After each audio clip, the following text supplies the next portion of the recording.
Friends, welcome to my channel study hub. आज हम class 10th के चैप्टर नंबर 8 यानी कि त्रिकोणमिति का परिचय के बारे में पढ़ेंगे। तो दोस्तों, अगर हम देखें कि यह चैप्टर नंबर 8 जितना इम्पोर्टेंट है हमारी 10th क्लास के लिए है, उतना ही यह आगे की क्लासों के लिए भी है कि आगे के क्लासों में भी हमें यही चीज़ें जो है पढ़नी है। अब जैसे पहले हम बात करेंगे त्रिकोणमिति के बेस की, यानी कि बेसिक की। तो जब तक हमें बेसिक नहीं आता होगा तो आगे के क्वेश्चंस करना हमें जो है डिफ़िकल्ट होगा। अब जैसे कोई भी जो है मकान होता है तो वो उसकी नींव पर डिपेंड होता है। जब तक उसकी नींव कमज़ोर होगी तो मकान जो है कभी भी मजबूत नहीं खड़ा होगा। तो ऐसे ही हमें ये चैप्टर जो है समझने के लिए सबसे पहले इसका जो है बेसिक जो है समझना चाहिए। तो यहाँ पर हम देखेंगे कि त्रिकोणमिति यानी त्रिकोणमिति को इंग्लिश में बोलते हैं ट्रिगोनोमेट्री। अब ट्रिगोनोमेट्री को अब जैसे अगर हम देखें कि यहाँ पर जो है त्रिकोणमिति जो है 3 ग्रीक वर्ड्स यानी कि 3 ग्रीक वर्ड्स से मिलकर बना है। वो कौन कौन से हैं? जैसे ट्राई, गोन और मैट्रॉन। ठीक है, तो यहाँ पर ट्राई का मतलब है 3, यानी कि हिंदी में बोलें तो 3, और गोन का मतलब यानी कि साइड्स को बोलते हैं भुजा। मैट्रॉन यानी कि मेजर यानी कि माप। इस तरीके से हम देखें, ट्राई का मतलब होता है 3 यानी कि 3, और गोन का मतलब साइड्स यानी कि भुजा, और मैट्रॉन यानी कि मेजर माप। अतः अगर हम देखें कि ट्रिग्नोमेट्री होता क्या है, यानी कि ट्रिग्नोमेट्री त्रिभुज की भुजा और कोणों के संबंधों के बीच में जो है अध्ययन के काम में आती है। यानी कि एक तरीके से हम देखें तो त्रिकोणमिति में हम त्रिभुज की भुजाओं और कोणों के बीच में संबंधों का अध्ययन करते हैं। अब जैसे कोई भी त्रिभुज हो तो उसमें हम देखें कि किसी भी त्रिभुज की 3 भुजाएं होती हैं और उसके 3 एंगल्स होते हैं। ठीक है, तो इन्हीं के बीच में संबंधों का अध्ययन किया जाता है। तो यहाँ पर इसके बाद में अगर हम देखें कि त्रिकोणमिति का प्रयोग कहाँ कहाँ कर सकते हैं, अगर हम जैसे देखेंगे एक एग्जाम्पल से कि त्रिकोणमिति का प्रयोग हम ऊंचाई और दूरी ज्ञात करने के संदर्भ में कर सकते हैं। जैसे मान लो एग्जाम्पल फर्स्ट है, जैसे यहाँ पर कोई जो है छात्र खड़ा हुआ है और वह जो है किसी मीनार के शीर्ष को जो है देखता है। ठीक है, मीनार के शीर्ष को देखता है और यहाँ से वो थीटा कोण बनाता है। तो इस दशा में हमें जो है मीनार की यानी छात्र को मीनार की ऊंचाई ज्ञात करनी है, तो वह केवल त्रिकोणमिति के माध्यम से संभव है। और अगर दूसरी तरीके से इसकी जो है ऊंचाई माप करनी है तो वो जो है केवल नाप कर हो सकती है, उसके लिए जो है मीटर चाहिए होगा। ठीक है, लेकिन यहाँ पर बिना नापे ही हमें उसे वो ज्ञात करनी है, तो उसके लिए त्रिकोणमिति का प्रयोग किया जाता है। अगर जैसे दूसरा एग्जाम्पल देखें तो जैसे एक लड़की सड़क के इस तरफ खड़ी है और सड़क के दूसरी तरफ एक बिजली का खंभा है। ये कोई लड़की है और ये BC कोई बिजली का खंभा है,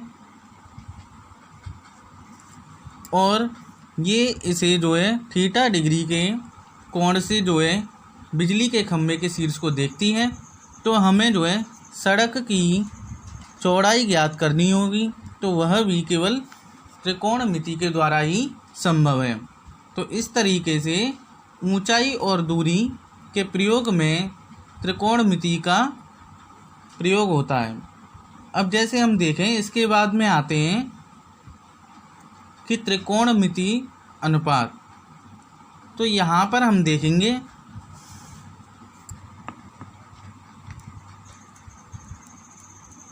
त्रिकोणमितीय अनुपात। तो त्रिकोणमिति में हमेशा एक समकोण त्रिभुज का प्रयोग होता है। समकोण त्रिभुज यानी कि ऐसा त्रिभुज जिसका एक कोण 90 डिग्री का हो।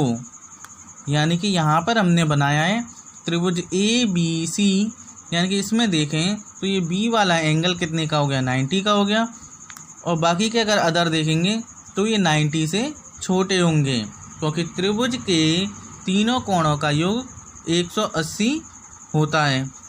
ठीक है, यानी कि ये कोई समकोण त्रिभुज है।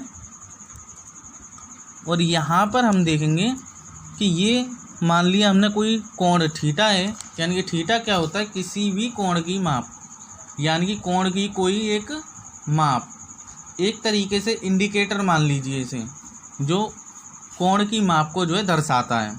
ठीक है, इसे हम ए भी मान सकते हैं। जैसे हम देखें कहीं कहीं पर जो है देखा होगा साइन ए भी आता है, कॉस सी भी आता है और टेन थीटा भी आता है।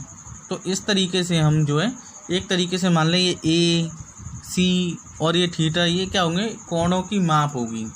ठीक है, तो यहाँ पर हम देखेंगे कि जैसे मान लिया हमने इस वाले त्रिभुज में ये वाला कोण थीटा है और ये क्या होगी, थीटा की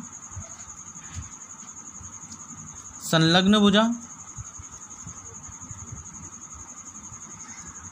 यानी कि ए बी क्या होगी, थीटा की संलग्न भुजा, और बी सी क्या होगी, थीटा की सम्मुख भुजा। थीटा की सम्मुख भुजा। ठीक है, और 90 डिग्री के ठीक सामने वाली जो साइड होती है उसे बोलते हैं कर्ण, और यह जो है त्रिभुज की सबसे बड़ी भुजा होती है। अब यहाँ पर देखें तो थीटा की संलग्न भुजा को हम क्या बोल सकते हैं, आधार, क्योंकि ये त्रिभुज देखें तो कहाँ पर खड़ा हुआ है, ए बी पर, यानी कि ये क्या हो गया, आधार भी बोल सकते हैं इसे। और यहाँ पर देखें जो बिल्कुल सीधी सी जो रेखा है, यानी कि BC वाली जो लाइन है, यानी कि थीटा की सम्मुख भुजा, इसे हम बोल सकते हैं लंब। क्या बोलेंगे, लंब। कभी कभी यहाँ पर जैसे त्रिभुज में, जैसे हमने त्रिभुज माना था AB और C, ये अपना 90 डिग्री का एंगल हो गया। ठीक है, और यहाँ पर कभी कभी जो है ऐसा भी हो जाता है कि ये वाला कोण थीटा दे रखा होता है, तो इसके अगर हिसाब से अगर हम देखेंगे तो 90 डिग्री के ठीक सामने वाली भुजा कर्ण होगी, और ये वाली जो साइड होगी वो क्या होगी, थीटा की संलग्न भुजा होगी, यानी कि लगी हुई भुजा, थीटा से लगी हुई भुजा, जिसे क्या बोलेंगे, आधार। और जो नीचे वाली साइड होगी वो क्या होगी, थीटा की सम्मुख भुजा, थीटा के सामने वाली भुजा, थीटा की सम्मुख भुजा, थीटा की सम्मुख भुजा, जिसे क्या बोलेंगे हम, लंब। ठीक है, तो इसके लिए अगर हम देखें तो एक जो है ट्रिक होती है अपनी, लाल बटे कक्का। कौन सी ट्रिक होती है, लाल बटे कक्का। तो इसकी जो फुल फॉर्म होती है, या इसकी जो ट्रिक होती है जिससे हम इसे याद कर सकते हैं, वो होती है, लंगूर अंकल लाएंगे काले काले अंगूर। यानी कि लंगूर अंकल लाएंगे काले काले अंगूर। तो यहाँ पर अगर बेसिकली हम देखें, जो एल है यानी कि उसका मतलब होता है लंब, ए यानी कि ए का मतलब होगा आधार और के का मतलब होगा कर्ण। यानी कि एल का मतलब लंब से होगा, ए का मतलब आधार से और के का मतलब कर्ण से होगा। ठीक है, तो यहाँ पर जो है हम त्रिकोणमितीय अनुपात जो है देखेंगे। तो सबसे पहले अब जैसे हम देखें लाल बटे कक्का होता है, ऐसी हमारे पास कौन कौन से साइन, कॉस, टेन और कोसेक, सेक और कॉट, इस टाइप से होते हैं। ठीक है, तो यहाँ पर हम देखेंगे सबसे पहले साइन थीटा की वैल्यू निकालेंगे। साइन थीटा की वैल्यू क्या होगी, यहाँ पर पहली वाली लाइन, साइन कहाँ है पहली लाइन में, तो पहली वाली लाइन में हम देखेंगे तो ये क्या हो गया लंब बटे कर्ण, यानी कि एल बटे के, यानी कि इसे क्या बोलेंगे लंब बटे कर्ण, ये होगी।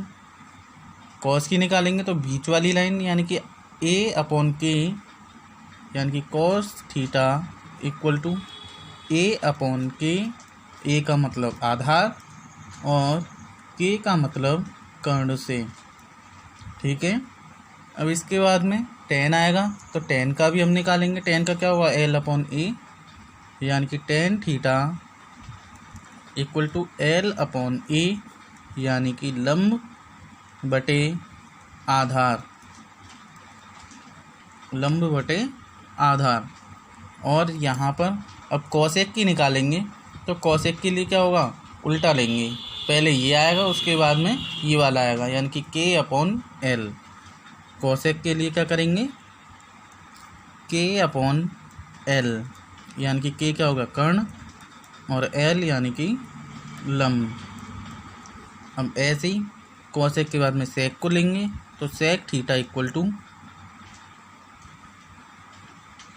सेक थीटा के लिए क्या होगा यहाँ पर देखेंगे तो के अपॉन ए,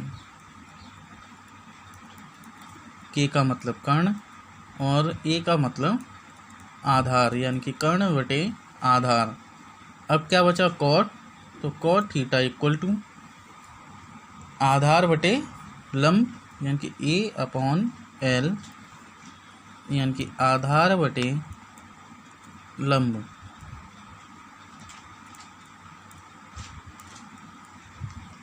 ये इनके त्रिकोणमितीय अनुपात होंगे।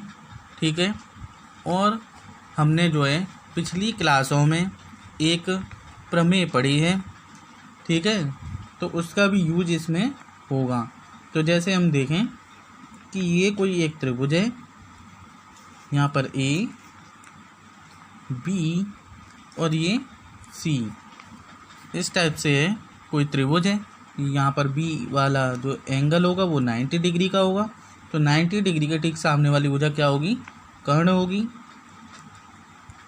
ये हमें थीटा निकालना होगा, तो इस थीटा के हिसाब से देखें तो इसकी संलग्न भुजा क्या होती है आधार, आधार नीचे वाली होगी और सम्मुख भुजा थीटा की क्या होगी लंब, ये लंब हो गई। ठीक है, तो इसके हिसाब से अगर हम देखें तो एक प्रमेय होती है पाइथागोरस प्रमेय। कौन सी प्रमेय, पाइथागोरस प्रमेय।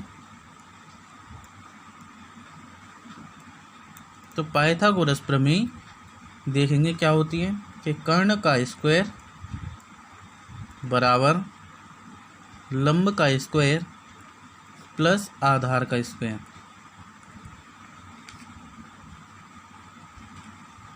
आधार का स्क्वायर, ये जो अपनी प्रमेय होगी वो क्या होगी, ये वाली प्रमेय जो है पाइथागोरस प्रमेय होगी। इसमें कर्ण का स्क्वायर शेष दो भुजाओं के वर्ग के योग के बराबर होता है। ठीक है।